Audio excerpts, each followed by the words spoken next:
জাহাঙ্গীরের স্ত্রী এবং তার সঙ্গীদের নামে নতুন এফআইআর। ফলতা থানায় হামলা কাণ্ডে গতকাল রাতে নতুন করে এফআইআর রুজু করা হয়েছে।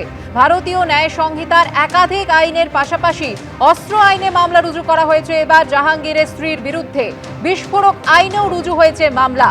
জাহাঙ্গীর খানের স্ত্রী এবং তার সঙ্গীদের নামে এবার নতুন এফআইআর। ফলতা থানায় হামলা কাণ্ডে গতকাল রাতে নতুন এফআইআর রুজু করা হয়েছে। কথা বলে নেব আমাদের প্রতিনিধি পার্থপ্রতিম ঘোষের সঙ্গে। পার্থপ্রতিম, দেখো, তুমি দেখেছিলে গত মঙ্গলবার দিন জাহাঙ্গীর খানের স্ত্রীর নেতৃত্বে একেবারে থানায় হামলা চালিয়ে জাহাঙ্গীর খানকে বের করে নিয়ে যাওয়ার চেষ্টা হয় সেই অভিযোগ ওঠে এবং তার পরবর্তীকালে কেন্দ্রীয় বাহিনীকে অ্যাক্টিভ হয়ে দেখা যায়, পুলিশকে অ্যাক্টিভ হয়ে দেখা যায় এবং সঙ্গে সঙ্গে এলাকা থেকে কে কোথায় পালাবে একেবারে পথ না পেয়ে কেউ কেউ হচ্ছে পুকুরে পর্যন্ত ঝাঁপ মেরে পালায়।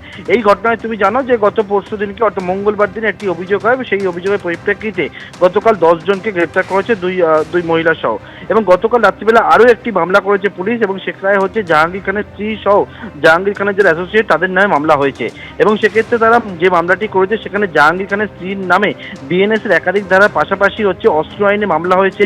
অন্যদিকে এক্সপ্লোসিভ সাবস্টেন্স অ্যাক্ট, যেটা যে বিস্ফোরক আইন, সেই বিস্ফোরক আইনেও কিন্তু মামলা হয়েছে এবং যে বিষয়ে পুলিশ এই মামলা করেছে জানতে পেরেছি যে গত মঙ্গলবারের আগে একেবারে সোমবার দিন রাত্রেবেলা হচ্ছে জাহাঙ্গীর খানকে যে ছাড়িয়ে নিয়ে আসতে হবে এইরকম একটা পূর্ব পরিকল্পনা হয়েছিল এবং সেই পূর্ব পরিকল্পনাটি হয় হচ্ছে ফলতার মল্লিকপুর বলে একটি জায়গা রয়েছে সেই জায়গাতে এবং সেখানে হচ্ছে বৈঠক হয়। বৈঠক করে ঠিক হয় যে একেবারে মঙ্গলবার দিন সকালবেলা থেকেই তারা কিন্তু জমায়েত করে থানার উদ্দেশ্যে রওনা দেবে এবং জাহাঙ্গীর খান যেহেতু ফলতা থানায় রয়েছে সেখান থেকে তাকে বাইরে বার করে নিয়ে আসবে, ছিনিয়ে নেওয়ার পর্যন্ত পরিকল্পনা ছিল বলে দাবি এবং সেইটাই পরে পুলিশ জানাচ্ছে যে জাহাঙ্গীর স্ত্রীর নামে অস্ত্র আইন, বিএনএস এর একাধিক ধারা পাশাপাশি বিস্ফোরক আইনেও কিন্তু মামলা হয়েছে। তারা অস্ত্র এবং বিস্ফোরক নিয়েও বেরিয়েছিল বলে জানতে পেরেছে পুলিশ।